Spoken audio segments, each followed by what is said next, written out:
네, 강의 다시 이어가겠습니다.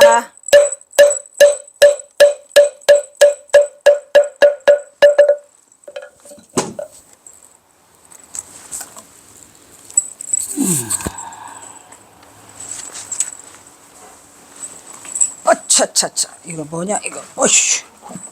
에이. 아차, 이거, 아까 김상사. 두 번째 서간이죠. 두 번째 서간. 그래 놓고 뭐래요.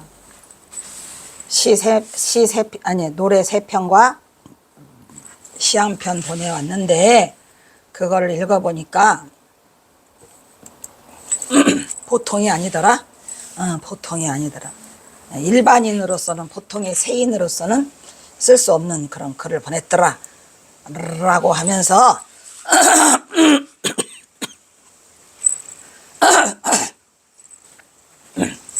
경원사뻥이 좀 심해요. 먼 노래 세 편과 시 한 편을 감상과 애완으로, 애완 같은 소리하고, 요즘 애완동물 있죠?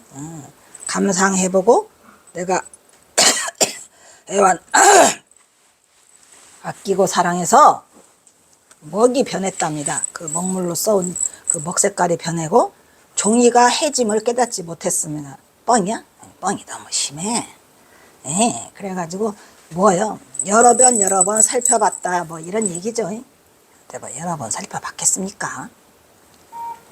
어쨌든 감상과 애안으로 멱이 변하고 종이가 해짐을 깨닫지 못했습니다. 이게 바로 누구더라? 진상사와 방거사가 다시 이 세상에 있는지를 몰랐습니다. 이것도 웃기는 거죠. 진상사라는 것은 진조상서지요. 글로 유명하시고, 노방거사도 마찬가지. 방거사이죠. 방거사. 우리 방거사 알죠? 방거사도 노방거사야. 진조상서와 노방거사가 다시 이 세상에 있는지를 몰랐습니다. 이 소리는 문장력이 뛰어나신 분이다, 이런 얘기죠. 둘 다 진조상서와 노방거사, 진상서와 방거사가 다 속인이지만 엄청나게 유명해요. 방거사도 유명하죠. 방거사도 유명하고. 그래서 다시 이 세상에 또 있는 줄을 몰랐다. 여기서 이제 진상사와 방거사를 들은 이유는 장상사와 김석사를 두 번을 다 넣기 위한 거죠. 장상사와 김석두를 두 사람을 뭘로 비교한 거예요, 지금. 진상사와 방거사로 비교를 하고 있는 거예요. 대단하죠. 그래서 다시 세상에 있는지를 몰랐습니다. 라고 쓰고, 거기까지 끝내면 경어선사가 아니지요, 뭐. 그래서 다시 뭐라. 그러나, 고인이 이렇게 또 나오잖아요. 아까 고인이는 뭐랬죠? 옛사람. 아까는 뭐랬죠? 고덕. 아까는 고덕이 이르기르리고, 고인과 고덕이 꽝꽝꽝 결론을 내려줘요. 고덕이라고 말을 드리지만 경어선사겠지 뭐. 아니면 경어선사가 무척 좋아하시는. 그러니까 어쨌든 고덕이, 아까는 고덕이고 지금은 고인이야. 고인이 이르기를 어떠한 결론을 내려주셨을까요? 나오잖아요. 지극한 이치를 연구하려면, 나오죠? 지극한 이치, 지극한 이치를, 지도를 연구하려면 뭘로? 깨달음으로 법칙을 삼으라 하셨습니다. 이게 과연 선승이 할 수 있는 대박이죠. 선승이 할 수 있는 대박이에요. 그러니까 경어선사는 이 유학자를 지금 하면서도 잘 달래가면서, 유교도 좋아. 그런데 불교는 더 좋아. 고인이 이르기를 지극한 이치는 뭐로? 깨달음으로 법칙을 삼으라 했으니까 깨달아야 된다는 얘기예요. 깨닫지 않으면 다 소용없는 꽝이다는 얘기고. 그래서 이제 고인을 빌어서 이 얘기를 하고 있어요. 서간이 여기서 끝나? 여기서 끝나네. 네?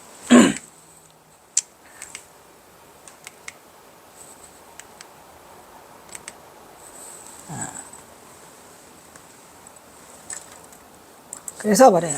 장호영 상사와, 아까 상사라는 것은 뭐랬죠? 진사, 생원. 상사와 김석두 거사가 반야 삼매에 머문다니까 조와 힘으로 금강의 정정의 편히 머물란다. 정정은 뭐야? 우리 정정, 팔정도죠, 팔정도, 그죠? 팔정도에 정정이 있어요. 정정, 정사유, 그죠? 뭐 이런 것도 경호사가 가르쳐 준 걸로 보이네요. 공부를 지도했던 것으로 보여서 금강에 정정에 편히 머문다기에 도체의 안녕과 법을 제가 하래 드린다는 무난 인사로 시작한 경어의 서가는 결국은 뭘로 끝나더라. 도를 성취해야 된다는 것을, 깨달음을 성취한다는 것도 이 서간이 끝을 맺고 있죠. 앞에 있는 서간도 뭘로 끝을 맺었죠? 네, 불교적 이야기, 그죠? 대도를 성취하는 건 몸으로 대도를 성취하게 되고, 거울을 깨뜨리면 서로가 마주본다라 해가지고 중도부리의 실상을 그대로 드러내줬는데 그들이 얼마나 알아들었을런지는. 그래서 경어의 서가는 변변치 못한 이 중은 나오죠. 내 중은 나는 변변치 못해서 청진한다고 그러는데 청진도 하지 못하고, 중생을 제도한다고 하는데 제도도 못하고, 내가 비록 몸뚱아리는 편안히 있지만 어찌 그거를 도라고 하겠느냐. 그러니까 몸뚱아리가 편한 것만이 도가 아니라는 거죠. 도는 아까는 뭐랬어요? 몸을 통해서 대도를 성취한다고 했어요, 안 했어요? 그래서 경호선사가 지금 그 말이에요. 내 몸이 편안한들 어찌 대도를 성취한다고 하겠느냐 라고 겸양지덕으로 자신의 안부를 지금 전하고 있는 내용인데, 앞서간이나 뒷서간이나 내용이 다 일맥하고 상통하고 있죠. 몸으로 대도를 성취한다 그랬는데 내 몸이 편안한들 지금 내가 도를 성취한다고 할 수 있겠냐 이런 말이에요. 왜? 나는 조의 정진도 못하고 있고 중생 제도도 못하고. 이 속상하고 슬픈 이야기죠. 그러니까 이건 전봉준 장군 동학농민 혁명이 다 실패로 끝나고 난 이후에, 그러니까 1900년 1898년 이후에 1900년 사이에 일어난 일 같아요. 여기서 서간의 내용으로 비로 어부와 먼저 유생 쪽에서 노래 3편과 시 1편을 보내왔다는 거고, 시 2수를 먼저 보낸 것으로 보이고, 이것을 경어선사가 서필로 쓰고 읊고 해서 평하기를 보통의 세인의 경지에서는 이런 거를 볼 수가 없다. 누가 온 줄 알았다. 진조상서와 노방거사가 온 줄 알았다라고 두 사람을 크게 칭찬해주고 있죠. 칭찬해줘요, 안 해줘요? 그런데 뭐더라? 결국은 고인이 말하기를 도로서 깨달음을 성취하는 얘기죠. 감상과 애완으로 먹이 변하고 종이가 해짐을 깨닫지 못했다는 다도 과장된 너스레를 떨고 있죠. 경어는 이들의 문장력을 축혀 올리고 있어요. 그리고 진조상서와 노방거사가 다시 이 세상에 있는지 몰랐다 라고 하는 과한 칭찬을 아끼지 않고, 그 다음에 그러나 고인이 말하기를 지극한 이치를 연구하려면 깨달음으로 법칙을 삼아라 라고 하였기 때문에 선의 종지를 크게 드러내주고 있죠. 그래서 깨달아라. 깨달음으로 법칙을 삼으라 하였다는 선의 종지를 언급하며 불교로 관심을 돌리고 있다. 즉 불교로 마감질을 하고 있는 거예요. 기승전 불교. 기승전 불교 이렇게 가고 있죠. 그래서 그 불교 중에서도 선. 그러면서 뭐라고 나와요? 그냥 끝내면 되겠습니까? 끝내면 경어가 아니죠. 깨달음으로 법칙을 삼으라 라고 하였다는 이 말도 대단하지만 그 깨달음으로 법칙을 삼는 거를 경어선사가 말해주고 있어요. 뭘로? 인편으로. 서간으로 지금 쓰고 있죠. 궁금하죠. 어떻게 해서 경어선사가 이 서간을 마무리할까요? 자, 갑니다. 대저 깨달음으로 이치를 삼으라고 했죠. 대저 불법을 배우는 자는 진실한 경지를 밟지 않고, 진실한 경지를 밟으라고 했는데 불법을 배우는 자들이 문자로는 알고 이해하고, 구두선이죠. 구두선 사선, 그죠? 문자로 이렇게 이해하니 모든 것이 엇바람의 힘으로 돌아가. 그런 것은 문자만 알고 이해해가지고 선이라고 하면서 불법을 배우는 자들은 결국 어디로 들어가냐? 엇보로 돌아간다는 얘기. 모든 것이 엇바람의 힘으로 돌아가는 것이니.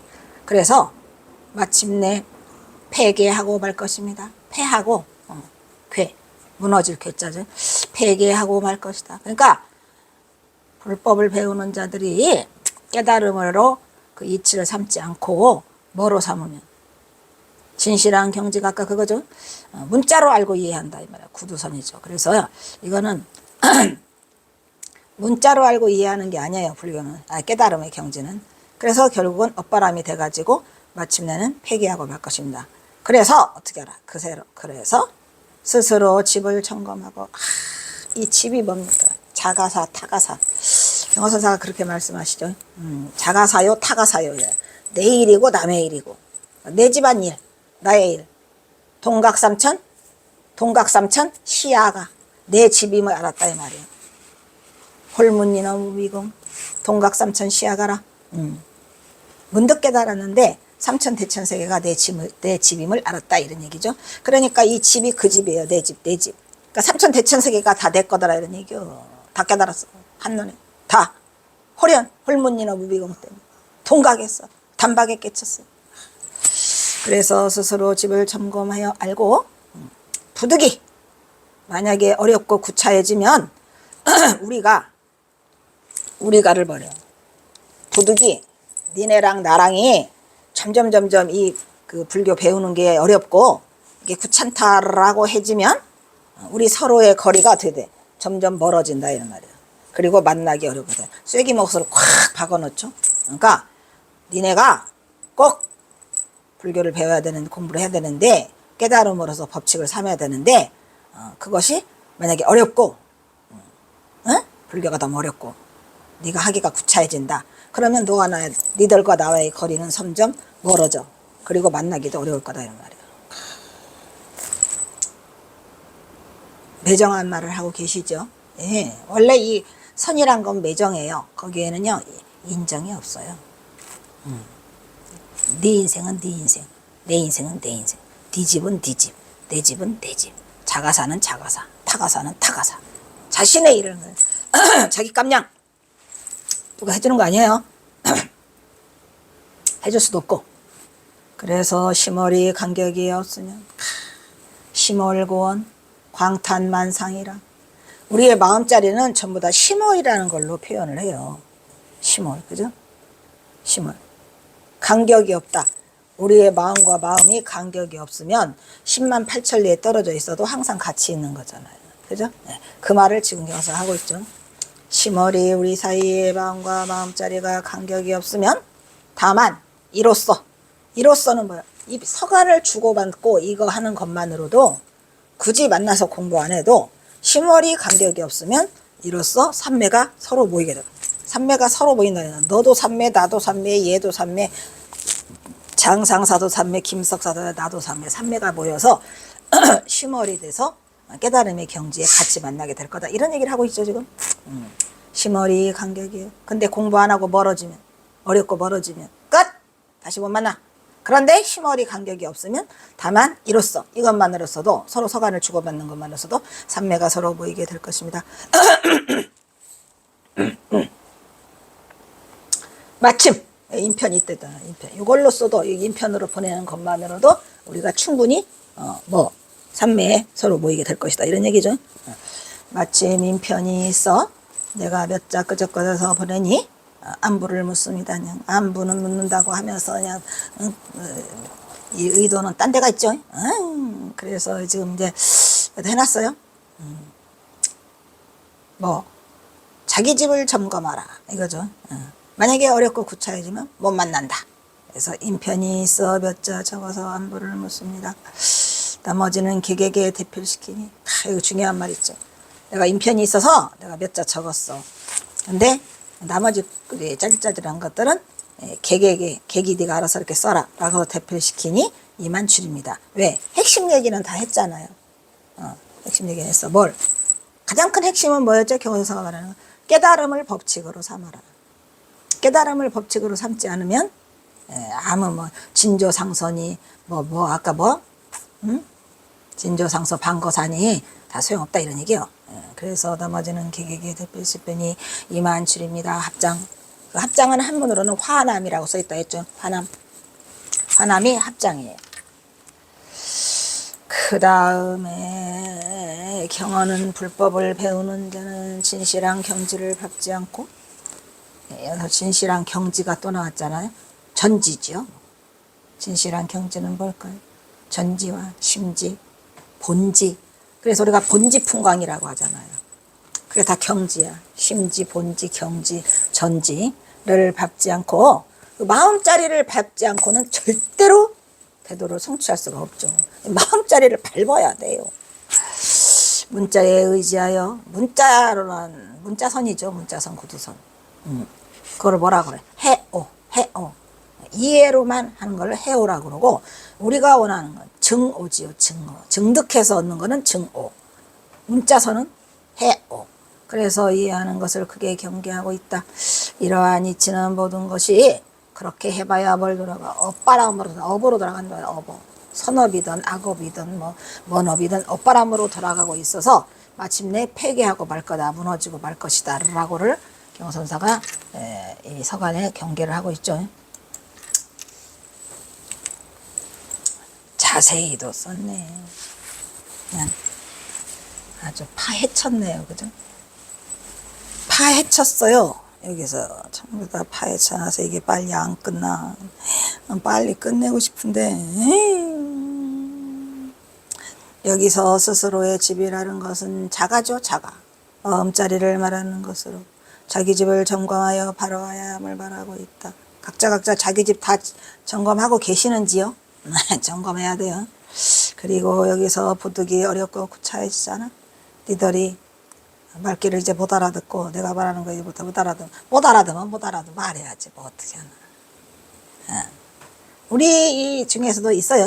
이게 뭔 소리인지 전혀 씨알도 안 먹히는 사람이 있다 이 말이야. 씨알도 안 먹히는 사람 보잖아요. 당황스러운 건 마찬가지죠. 그쪽도 당황스럽고 나도 당황스럽고. 안 되는 거는 업장이 두터워서 그런지 좀 해야지.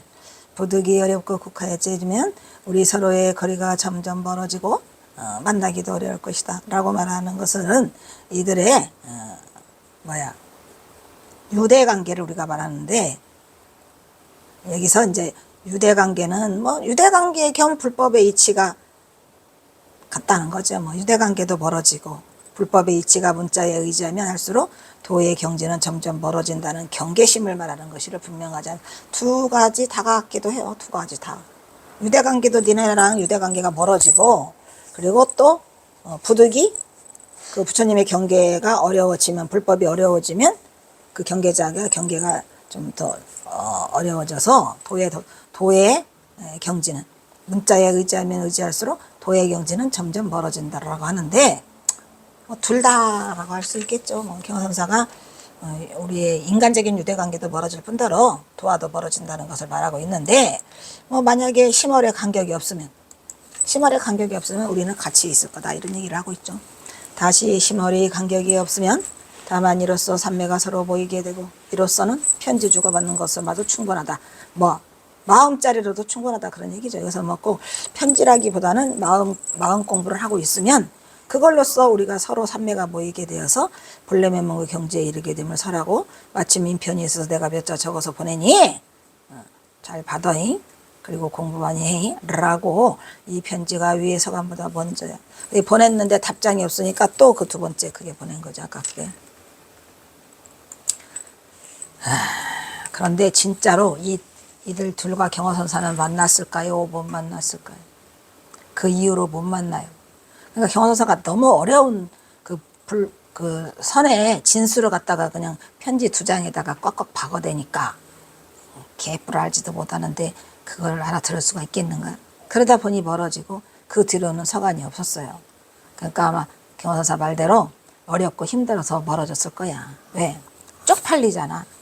그래도 그들은 말이지 진조상서 방거사처럼 말이지 막 감상과 예언으로 말이지 먹이 닳고 이렇게 헤어졌다고 하는데, 그 정도의 문필력을 갖고 있는데도 불구하고 그거는 필요 없다. 깨달음을 법칙으로 삼아야 한다고 고인이 말씀하셨다라고 하면서 이걸 얘기하니까 이들이 쫄아 안 쫄아? 쫄지요. 난 이 쫄은 사람들 여러 번 봤거든요. 쫄아요. 대단하다고 막 자기가 내세우는데 알고 보면 헛개비죠. 허당. 너무 얕아. 그리고 이 선은 인연이 있어야 접하게 되는 거잖아요. 그건 아시죠? 그래서 부처님이 경선사가 뭐라 그랬어요? 선을 얘기하는데 귓방맹이라도 안 들어와. 졸음만 와. 그래도 그 선 얘기하는 거 앞에서 졸으라 그랬죠. 왜? 선을 얘기하는 것 앞에서 들으면은 이 귀로 듣고 이 귀로 흘려도 이미 들었기 때문에 우리의 그 식에 찍혀서, 식에 찍혀서 뭐라고 사막도도 변하고 내 생에는 또 다시 희망을 걸을 수 있는 선을 들었기 때문에, 그래서 이 선에 관한 얘기는 뭔가 안 잡히고 안 들리고 모르더라도 그냥 담아놔. 여기다가 이렇게 주워 담아. 이렇게 그것을 주워 담을 수 있는 그런 선을 얘기하는 자리에만 있어도 그것도 홍복이죠. 이후 경화와 이영남 선비들은 교유는 길지 못했어요. 끝이야? 경화사가 아까 끝이라고 썼잖아. 근데 어떻게 또 선비들이 그거를 했겠습니까? 두렵지요. 이게 선이 좀 두렵지요. 경화와 영남 선비들의 교훈 이후에도 신분이 서로 다른 양반과 천민으로 유생과 승려의 진솔한 만남은 그다지 쉽지 않은 상황으로 사회적 여건상 많지 않았기 때문이기도 하지만, 경화는 1898년 이후 호소를 떠나 영남으로 거처를 옮겼기 때문이기도 하겠죠. 멀어졌잖아요, 지금 서로가. 그래서 또 어쨌든 간에 뭐 경화선사가 서간에 우리는 점점 멀어지고 힘들어질 것이라는 거를 뭐 썼기 때문에 뭐 뻔하죠, 결말은. 그 불법을 못 알아들으면 어떻게 그 대화를 할 수 있겠습니까? 한계가 있는 거지. 경화는 범어사를 떠나 삼수갑산으로 도달 준비를 마치고, 경화는 1904년 해인사에서 인경불사를 마치고, 인경불사 할 때는 법주예요, 그죠? 또 강원을 그 선빵을 할 때에는 종주, 또 결사를 할 때는 맹주, 이렇게 세 가지 이름이 있다 그랬잖아요. 그래서 1904년 해인사에서 인경불사를 마치고 그해 1월에 해인사에서 진행되고 있는 모든 불사를 다 정리해 차차차 경화사가 맡고 있는 것들을. 그래서 1904년 2월 유생의 모습을 하고 천장암으로 돌아와, 정확히는 2월 15일 동안거 결제 마치시고 천장암을 해인사를 떠나서 천장암으로 돌아왔을 때는 2월 11일 10일 천장암으로 돌아와 망군과 짧은 만남 긴 이별을 하고 북방으로 종적을 감추었다. 삼수갑산 강계 등을, 이 삼수군이 있어요. 삼수군, 갑산군이 있고요, 강계군이 있고요. 그래서 삼수갑산이라고 하는데, 경화는 옹이방 도화동에서, 이 하자도 틀렸네. 이 하자가 아래 하자인데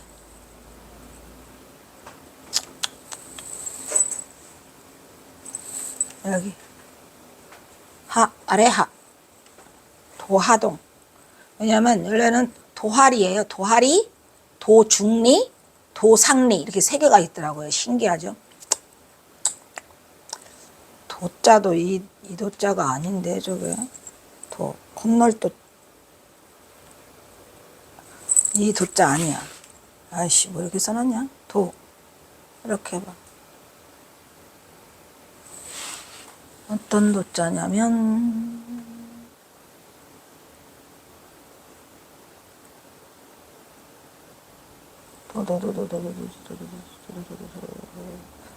이 도자. 도읍도 하리, 그렇지. 원래는 도하리, 도중리, 도상리에서 학동을 가르치는 훈장 노릇을 하다가 1904당에서 1911년 4월 24일 날 입적하시죠. 425 4월 25일 탄생은 8월 24일. 헷갈려겠나. 이게 뭐냐. 이처럼 경화는 대선지식으로서 그 당시 조선시대의 정치적 이념으로 불교를 이단으로 강하게 배척하였기 때문에 이러한 사회적 통념을 크게 뛰어넘어 유학자와의 교류는 지극히 희유한 경계로 말년에 봉은사로 출가한 94세인가 출가하시죠. 유학의 대가 김정희, 주사 김정희와 같은 예외가 아주 없진 않지만 불교의 조예가 깊은 유학자들을 찾아오기가 극히 어려운 상황에서 그 가운데 경화가 이들과 나눈 서감문 내용은 특별한 의미가 있다고 볼 수 있는 것이다. 이런 얘기죠. 자, 그 다음에 또 넘어가요. 호서의 대중교화. 경화선사가 말은 호서의 대중교화라고 하는데, 맨날 숨어 다녔기 때문에 그냥 홍길동처럼 동해 번쩍 서해 번쩍 농촌에서 어촌에서 산촌에서 나오죠. 여기저기서 번쩍번쩍 잠깐 드러내면서 자기의 거처를 알리지 않아요. 왜? 일본 경찰놈들이 쫓고 있기 때문에. 이거는 이제 내내 전봉준 장군 동학농민 일어나기 전에도 그랬고, 일어나기 전에는 전봉준 장군한테 그 뭐죠? 그 병법도 알려주고 뭐하고 하느라고 숨어서 지나고, 이제 전봉준 장군 전령이 왔다 갔다 해서 당신의 제자인 만공한테도 안 알리고 아무한테도 알리지 않았다고 하잖아요. 그리고 난 후에 동학농민이 실패로 끝나니까 더 안 알리고 다니셨죠. 그래서 말은 호서의 대종교라고 하는데 경사가 호서에 머문 건 횟수로는 20년 많죠. 20년. 1880년 천장암으로 오시잖아요.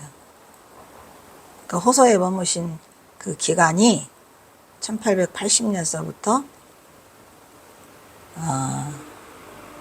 1904년,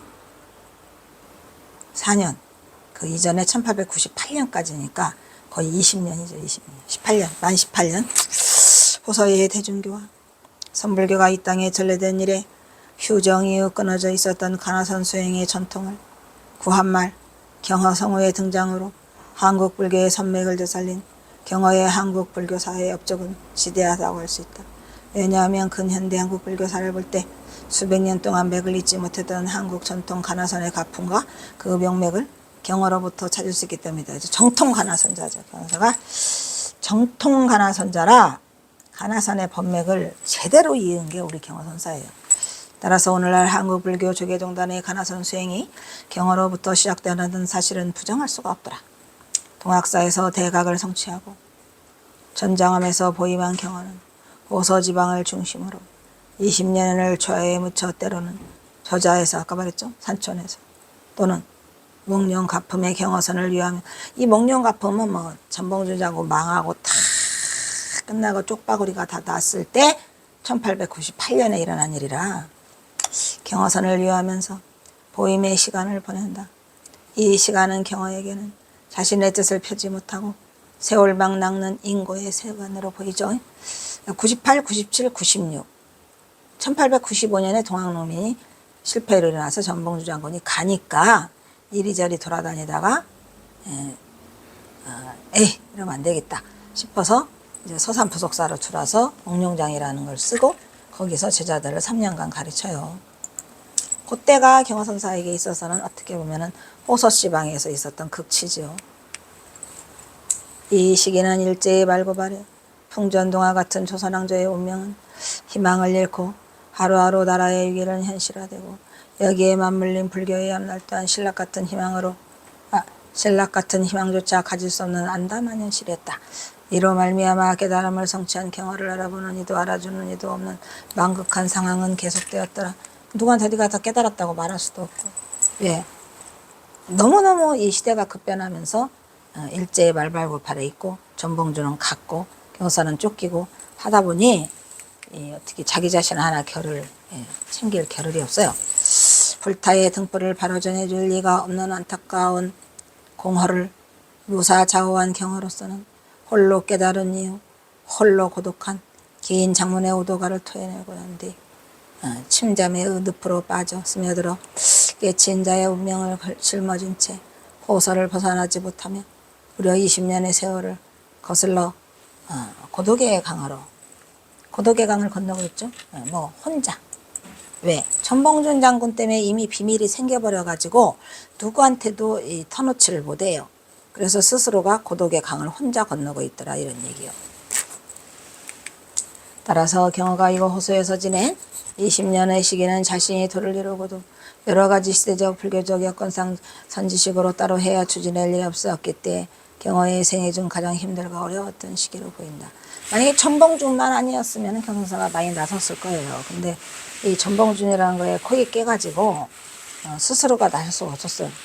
그러나 한편으로는 그가 무사인으로 수절을 낚으며 심자만 자유인으로 가장 빛나는 시기라고 남들이 볼 때는 남들이 볼 때는 뾰족하게 무사인이 됐고 아주 비스듬하게 그냥 자유인이 됐다고 해서 다닐 수 있었겠지요. 하지만 그거는 모르는 얘기고 경원사 속내는 굉장히 힘든 시기를 홀로 보내고 있는 거죠. 홀로 보내고 있었더라 이런 얘기.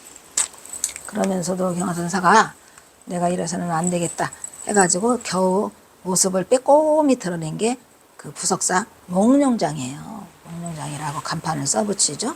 그래서 경화선사의 가풍은 몽룡 가풍이다. 즉 몽룡이 뭐예요? 어린 용을 기르고 있더라.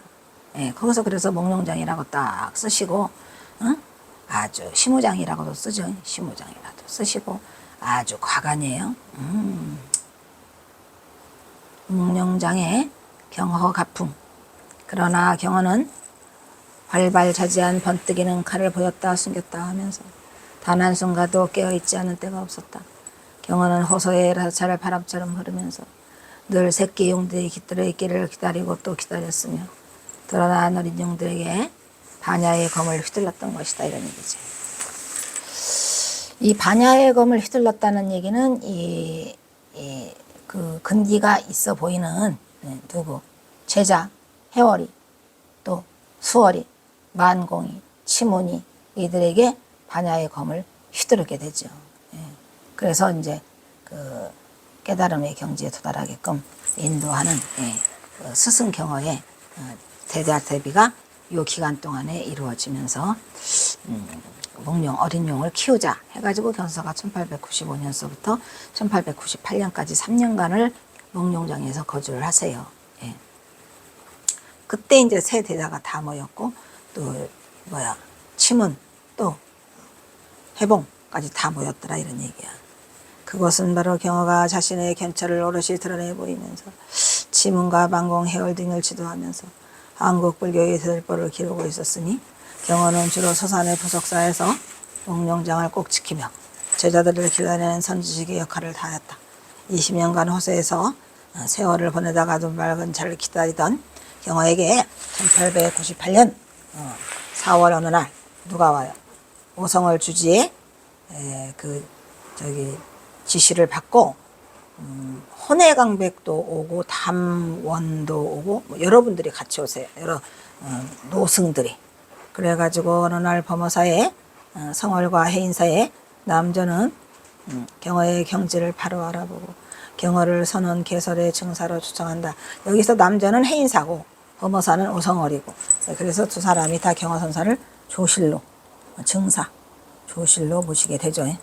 사실은 그 남전당은 뒤늦게 한 거죠. 왜냐면은 거기에 먼저 그보다 앞서 누가 있었었죠? 그보다 앞서 재산정원이 먼저 주지가 돼 있어요. 재산정원이 먼저 있다가 경허선사가 경허사의 제자가 돼가지고 그 뒤에 남전당 항규에게 또 남전당 항구도 또 주지가 돼서 연계시키죠. 그런 인연으로 결국은 처음 인연은 재산정원이 빨랐지만 나중에 끝까지 가는 건 남전당 항규랑 경허선사가 끝까지 인연을 맺고 삼수갑산까지 그 인연이 이어진다 그랬죠. 이때 경허는 서산 도비산 부석사에서 수행 중인 치문과 만공을 같이 대동하고 왔어요. 어디로? 호서를 넘어서 범어사를 거치고 드디어 영남 땅으로 그 이미 시작한 행보를 입성하게 되니 사실상 이때부터 경허는 5년간 경허의 눈부신 활약과 업적은 가히 상상을 불허하는 초인적인 힘으로 한국 불교의 판도를 바꾸는 선언불사를 단행하게 되더라. 이런 얘기요. 이거 하고 계속 이어져서 끊을 수가 없어. 한 개 더 하고 한 개만 더 하고 경허는 범어사의 주지 성을과 해인사의 주지 남전의 부탁으로 영남으로 건너와 법을 등보를 드날리는 시작하는데 특히 경허가 5년간에 걸친 이 기간에 참관한 크고 작은 선언이 무려 180개라는 사실은 우리에게 많은 의미를 시사하고 있다. 1899년 고종의 불원을 받은 경허는 해인사 퇴설당에서 대장도감을 설치했죠. 대장도감을 설치하여 대장경 인경불사를 진행시키고 수선사도 설립해 그것도 내내 1899년 설립하여 선의 종장들을 키우기 시작한다.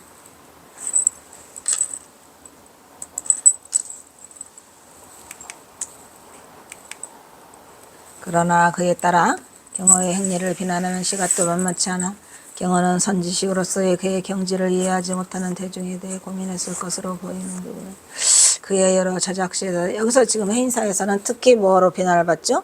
문등이 나녀와 태설당에서 같이 동숙했다는 거죠. 나녀 동숙 때문에 엄청난 비난을 받아서 경어선사가 또 삼수갑산도로 가뜩이나 가야 되는데 그런 고민을 하는 그 시가 여러 군데 나와 있더라 이런 얘기예요. 자, 여기서 끊도록 하겠습니다.